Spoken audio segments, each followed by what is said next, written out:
동방에서부터 박사들이 유다의 왕으로 나실 이를 예배하기 위하여서 저기 멀리 동방에서부터 여기 예루살렘까지 왔습니다. 여기 동방의 박사들, 그들은 누구일까요? 그리고 그들은 어떻게 유다의 왕으로 나실 이에 대한 소식을 들었고 또 그를 경배하러 올 수가 있었을까요? 그리고 그 멀리 동방에서부터 어떻게 예루살렘까지 예수님 만날 수 있는 그곳까지 올 수가 있었을까요? 함께 나누도록 하겠습니다. 첫 번째로 동방의 박사들, 여기서 박사, 영어식 표현을 하면 wise man, 지혜자를 말합니다. 동방에서부터 온 박사들이에요. 예루살렘에서 기준을 했었을 때 동쪽 방향에서부터 온 박사들입니다. 동쪽이라고 했었을 때 여기 동방은 페르시아를 우리가 보통 그렇게 알고 있습니다. 페르시아, 성경식 발음으로 하면은 바사입니다. 바사 나라에 유명한 왕이 한 명이 있었죠. 구약 시대에 고레스 왕이 바로 바사 나라의 첫 번째 왕이었습니다. 고레스가 왜 유명하죠? 바벨론에 70년 동안 포로 생활하고 있었던 이스라엘 백성들, 그들을 자유케 해주었어요. 예루살렘으로 돌아가라. 근데 단순히 돌아가라가 아니라 너희들 돌아가서 여호와 하나님을 위해서 성전을 건축하라. 그렇게 명령했었던 왕이 바로 고레스 왕이었었죠. 이 고레스 왕, 그는 어떻게 여호와 하나님을 알았었고 또 여호와 하나님을 위한 성전을 건축하라 이런 말을 이스라엘 백성들에게 할 수가 있었을까요? 그 내용을 한번 좀 같이 보도록 하겠습니다. 에스라 1장 말씀을 같이 찾아보겠습니다. 에스라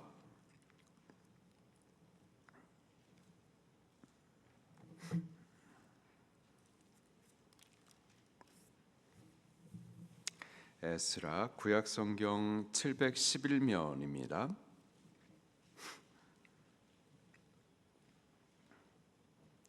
에스라 구약 성경 711면 같이 보겠습니다. 에스라 1장 1절부터 시작. 바사왕 고레스 원년에 여호와께서 예레미야의 입을 통하여 하신 말씀을 이루게 하시려고 바사왕 고레스의 마음을 감동시키심에 그가 온 나라에 공포도 하고 조서도 내려 이르시되. 온 나라라고 하면은 모든 왕, 모든 민족을 말합니다. 바벨론이 큰 제국이었었어요. 그 밑에 여러 속국들이 있었습니다. 전쟁에서 패배하고 바벨론의 통치를 받았었던 많은 나라들이 있었어요. 근데 그 바벨론이 메대와 페르시아, 메대, 바사 이 두 나라 연합군에 의해서 멸망을 당해요. 그래서 메대 나라가 약 2년 동안 통치하고 그 이후에 이 바사 나라가 그대로 바벨론의 속국이었었던 그 나라 그대로를 갖다가 다 통치합니다. 그 여러 왕들과 민족들, 그들을 향하여서 공포도 하고 조소를 내렸었어요. 자, 어떤 내용인가 보겠습니다. 2절 시작. 바사왕 고레스는 말하노니 하늘의 하나님 여호와께서 세상 모든 나라를 내게 주셨고 나에게 명령하사 유다 예루살렘의 성전을 건축하라 하셨나니. 2절. 이스라엘의 하나님은 참 신이라. 너희 중에 그의 백성된 자는 다 유다 예루살렘으로 올라가서 이스라엘 하나님 여호와의 성전을 건축하라. 그는 예루살렘에 계신 하나님이시라. 이렇게 성전 건축하라 이것만이 있는 게 아니라 성전을 건축할 수 있도록 모든 필요를 또 제공합니다. 4절 시작.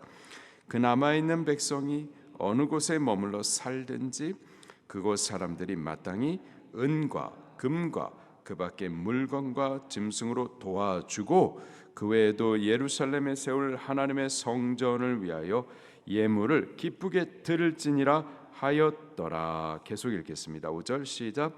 이에 유다와 베냐민 족장들과 제사장들과 레위 사람들과 그 마음이 하나님께 감동을 받고 올라가서 예루살렘에 여호와의 성전을 건축하고자 하는 자가 다 일어나니 그 사면 사람들이 은그릇과 금과 물품들과 짐승과 보물로 돕고 그 외에도 예물을 기쁘게 드렸더라. 7절 고레스 왕이 또 여호와의 성전 그릇을 꺼내니 옛적에 느부갓네살이 예루살렘에서 옮겨다가 자기 신들의 산당에 두었던 것이라. 느부갓네살 바벨론 왕을 말합니다.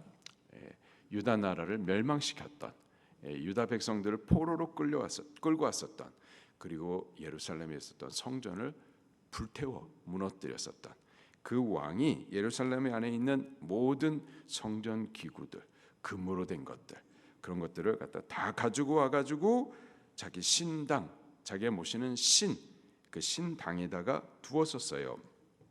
자, 근데 그것을 갖다가 꺼내가지고 또 성전 건축하는 일을 위해서 또 보내줍니다. 8절 시작.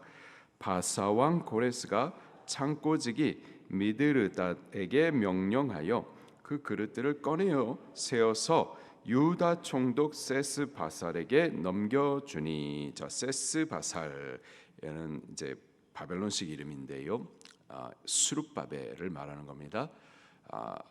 스룹바벨, 그 왕족이었었죠. 회개하는 이스라엘 백성들, 그들을 지도했었던 지도자, 그에게 이것들을 다 꺼내 가지고 맡겨주고 성전 건축하는 일을 위하여서 가서 일하게 했었어요. 9절부터 10절까지 계속 보겠습니다. 시작. 그 수는 금 접시가 30개요, 은 접시가 1000개요, 칼이 29개요, 금 대접이 30개요, 그보다 못한 은 대접이 410개요. 그 밖에 그릇이 1000개이니 금, 은 그릇이 모두 5400개라. 사로잡힌 자를 바벨론에서 예루살렘으로 데려갈 때에 세스바살이 그 그릇들을 다 가지고 갔더라. 아멘. 이렇게 70년 동안 종노릇하면서 묶여 있었던 이스라엘 백성들, 그들을 자유케 하고 예루살렘으로 돌아가도록 해준 것만 해도 너무 감사한데, 너희들은 일어나 가지고 여호와의 성전을 건축하라, 이런 말을 하니 이거 뭐 꿈꾸는 것만 같았었고, 근데 또 그냥 성전 건축하라가 아니라 건축할 수 있도록 모든 필요를 갖다 제공하면서 건축하라. 근데 그 이방인의 입술을 통해서 선포되는 말씀이 하나님 여호와, 그분은 참 하나님이다. 참 하나님이다. 그분을 위한 성전을 건축하라, 이런 말을 한단 말이죠. 어떻게 이방인이 여호와 하나님을 알고 또 여호와 하나님께서 그를 친히 감동하셨어요. 그리고 그를 통하여서 예루살렘을 자유케 하는 일, 성전 건축하는 일들을 진행케 하느냐 이 말이에요. 도대체 고레스는 또 어떻게 하나님을 알았느냐, 어떻게 또 이러한 일들을 할 수가 있었느냐 말이죠. 어떻게 그렇게 할 수가 있었을까요? 에스라 아니죠. 이 바벨론의 포로 생활할 동안에 예루살렘 이스라엘 백성들 가운데에서도 함께 포로로 끌려간 사람들이 있었었죠. 유다 나라가 바벨론에 의해서 멸망당할 때 1차, 2차, 3차에 걸쳐 가지고 멸망을 당합니다. 1차 포위당해 가지고 항복하고 그때 포로로 끌려간 사람들이 있었어요. 그때 다니엘의 친구들, 곧 왕족과 귀족의 자녀들이 끌려갔었습니다. 바로 그때 끌려간 사람 중에 다니엘이 있었어요. 그리고 2차 포로로 끌려갈 때에 에스겔 선지자가 있었습니다. 이러한 선지자들이 바로 그 동방으로 끌려갔고 그곳에서 하나님의 사람으로서 빛을 발했었던 거예요. 다니엘과 같은 경우에는 느부갓네살 왕 꿈을 꾸죠. 그 꿈에 대해서 해석을 해줍니다. 그러면서 여호와 하나님을 말을 해준다고요. 근데 이 다니엘이 얼마나 성실했었는지, 이방 사람들에게도 성실한 자고 저를 통해서 하나님을 볼 수가 있었던 거예요. 바벨론이란 나라가 여러 왕들을 거쳐가는데 보통 왕이 죽고 나면은 그 신하들도 같이 죽임을 당하거나 쫓겨나거나 그런 관직에서부터 내려와야 되는데, 다니엘과 같은 경우에는 왕이 바뀌어도 또 바벨론 나라 무너지고 메데 나라 그리고 페르시아 나라까지 이어지면서 제국이 이어지는 데에도 계속해서 총리로서 그렇게 일을 한단 말이죠. 바벨론 때에도 저가 이방 왕에게 크게 인정을 받아서 총리들 가운데 가장 높은 총리로 세워졌었고, 그리고 바벨론이 멸망당하고 메데 나라가 약 2년 동안 통치를 하는데, 그 메데 나라의 고레스 왕이 통치하는 동안에도 여기 다니엘은 총리로서 일을 합니다. 그리고 일하는 동안에도 하나님을 드러내줘요. 자, 그 내용도 한번 같이 보도록 하겠습니다. 다니엘서 6장입니다.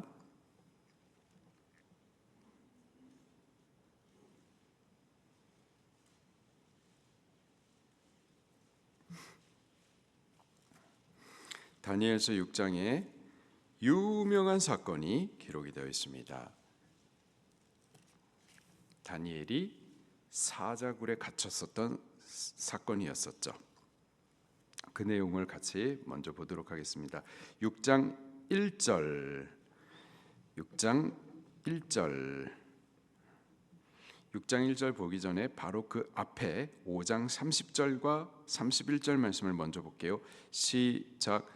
그날 밤에 갈대아 왕 벨사살이 죽임을 당하였고 메대 사람 다리오가 나라를 얻었는데 그때의 다리오는 62세였더라. 아멘. 그날 밤에 갈대아 왕 벨사살이 죽임을 당하였고, 그날 밤에 어떤 일이 있었었냐면은 이 벨사살 왕이 술잔치를 벌였었습니다. 그랬는데 큰 손이 하나가 나와가지고는 벽에다가 글씨를 썼었단 말이에요. 메데 데겔 우 바르신이라는 글자를 썼어요. 그것을 다니엘이 해석을 해주죠. 메네 데겔 우 바르신. 왕이 하나님 앞에 저울질을 당했습니다. 근데 미치지 못함으로 인해서 왕은 죽고 나라는 쪼개질 것입니다.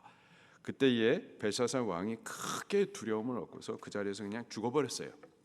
여호와 하나님의 손을 보았고 그 손 심판, 저울질하시는 하나님 앞에 미치지 못함으로 죽임을 당. 그것 자체로 크게 떨림을 받아서 죽어버렸었습니다. 그렇게 벨사살 왕은 죽고 마침 그때에 메데 나라와 바산 나라 연합군이 쳐들어왔었어요. 칼싸움 한 번도 안 하고 그냥 나라가 망합니다. 그렇게 메데 나라 사람 다리오가 이제 이 갈대아 나라 바벨론 나라를 그대로 얻게 된 거예요. 그때의 다리오 왕이 62세였더라. 자, 6장 1절에 그 다리오가 이제 갈대아 지역을 통치하는 왕이 되었어요. 6장 1절입니다. 시작. 다리오가 자기 뜻대로 고관 120명을 세워 전국을 통치하게 하고 또 그 위에 총리 셋을 두었으니 다니엘이 그 중에 하나라. 이는 고관들로 총리에게 자기의 직무를 보게 하게 하여 왕에게 손해가 없게 하려 함이었더라. 다니엘은 마음이 민첩하여 총리들과 고관들 위에 뛰어남으로 왕이 그를 세워 전국을 다스리게 하고자 한지라. 아멘. 4절도 계속 보겠습니다. 시작. 이에 총리들이 고관들이 국사에 대하여 다니엘을 고발할 근거를 찾고자 하였으나 아무 근거 아무 허물도 찾지 못하였으니 이는 그가 충성되어 아무 그릇됨도 없고 아무 허물도 없음이었더라. 그가 충성되었기 때문에 아무 그릇됨고 허물도 없었다. 우리나라 관료들도 이와 같이 되면 좋겠습니다. 근데 어떻게 우리가 기대할 수가 있을까요? 우리 자녀들이 하나님을 경외함으로 하나님 앞에 바르게 하면은 사람들 앞에서도 바르게 할 수 있거든요. 우리 자녀들이 다니엘과 같은 이러한 관료들이 되면 좋겠습니다. 이렇게 성실하니까 갈대아 나라, 그 바벨론의 관료였었는데 생각을 해보세요. 정권이 바뀌면은 그 전에 있었던 관료들이, 정부 인사들이 그대로 일하나요? 그렇지 않죠. 다 쫓겨나는 거예요. 그런데도 불구하고 얼마나 성실하고 정직했는지 그를 총리들 위에 총리로 세웠었어요. 그런데 시기하는 이들에 의하여서 모함을 당하죠. 그리고 나서는 그럼에도 불구하고 다니엘은 자기에게 맡겨진 그 사명을 따라서 나라와 민족을 위해서 끊임없이 기도합니다. 그래서 하루에 3번씩 원래 기도하던 대로 예루살렘을 향하여서 손을 들고 볼라면 봐라 창문을 다 열어놓고 그렇게 나라와 민족을 위해서 기도했어요. 잘됐다. 그거 고발하죠. 그리고 결국은 사자굴에 던져지게 됩니다. 그런데 다니엘이 상하고 찢기고 죽었나요? 그렇지 않아요. 하나님께서 그 믿음 쓰는 다니엘을 다 지켜보고 계셨고 미리 그 상황들을 위하여서 하나님의 천사를 보내주셨고 때문에 사자가 감히 하나님의 종 다니엘을 건들지 못하도록 했었죠. 다리오가 조서를 발표했기 때문에 법대로 어쩔 수 없이 다니엘을 사자굴에 던지기는 했었지만은 그 다음 날 다리오 왕이 사자굴에 찾아갑니다. 찾아가지고 다니엘을 향하여서 이렇게 말을 하죠. 우리 같이 한번 보겠습니다. 6장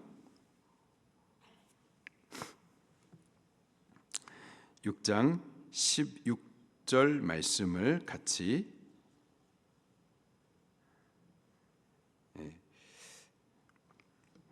20절 말씀을 보겠습니다. 20절 시작.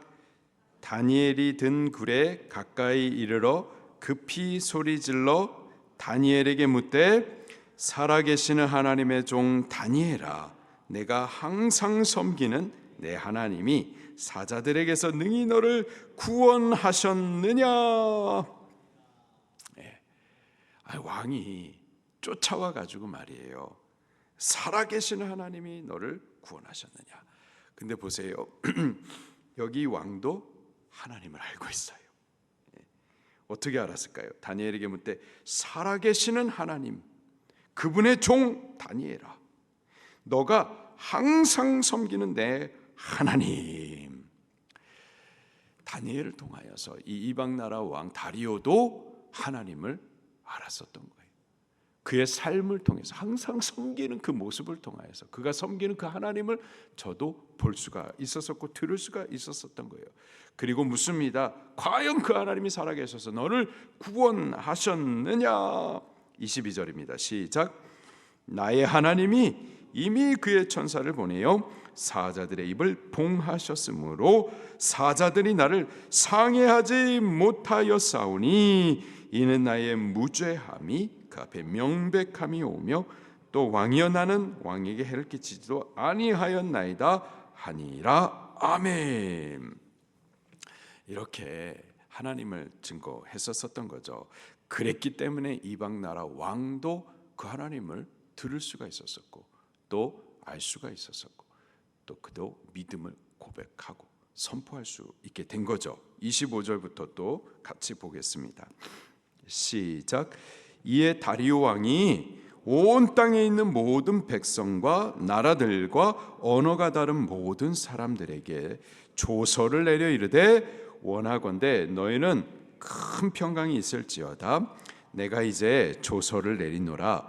내 나라 관할 아래에 있는 사람들은 다 다니엘의 하나님 앞에서 떨며 두려워할지니 그는 살아계시는 하나님이시요 영원히 변하지 않으실 이시며 그의 나라는 멸망하지 아니할 것이요 그의 권세는 무궁할 것이며 그는 구원도 하시며 건져내기도 하시며 하늘에서든지 땅에서든지 이적과 기사를 행하시는 이로서 다니엘을 구원하여 사자 입에서 벗어나게 하려 하였음이라 하였더라. 아멘. 다니엘을 통하여서 이방 나라 왕이 하나님을 체험하고 그 믿음을 이렇게 고백하는 것뿐만 아니라 선포해 주죠.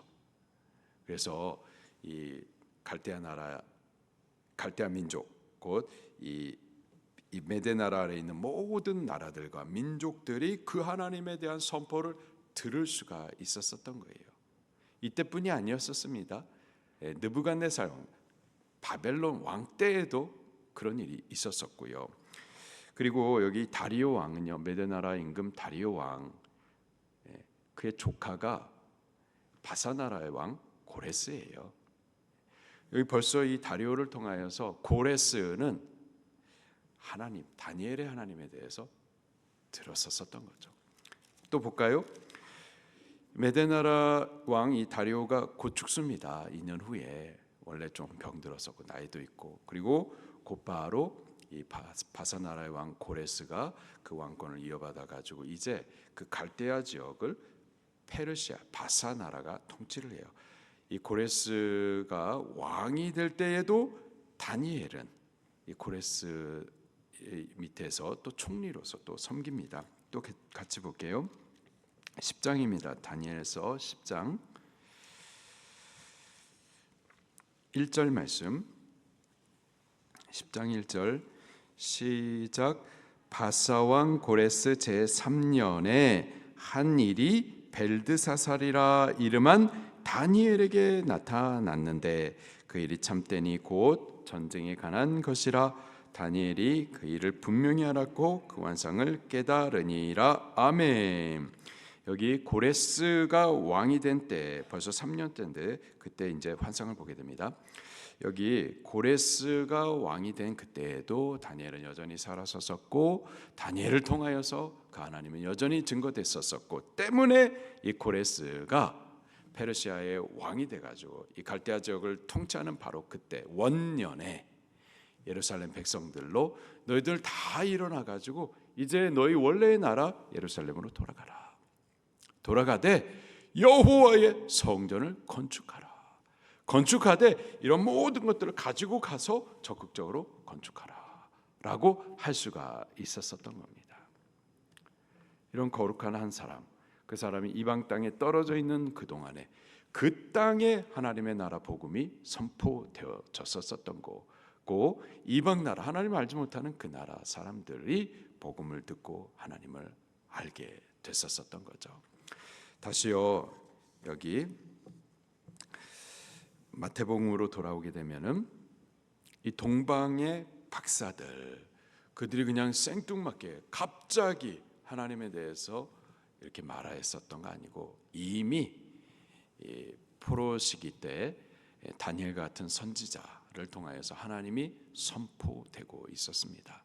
그리고 하나님의 말씀이 선포됐었어요. 그 말씀 가운데는 민수기 24장에 보면은 한 예언의 말씀이 한 별이 야곱으로부터 올 것이다, 한 규가 이스라엘로부터 올 것이다 라는 유대인의 왕에 대한 그런 예언의 말씀을 이미 듣고 있었었고 그 말씀을 여기 동방의 박사들도 알고 있었었던 거예요.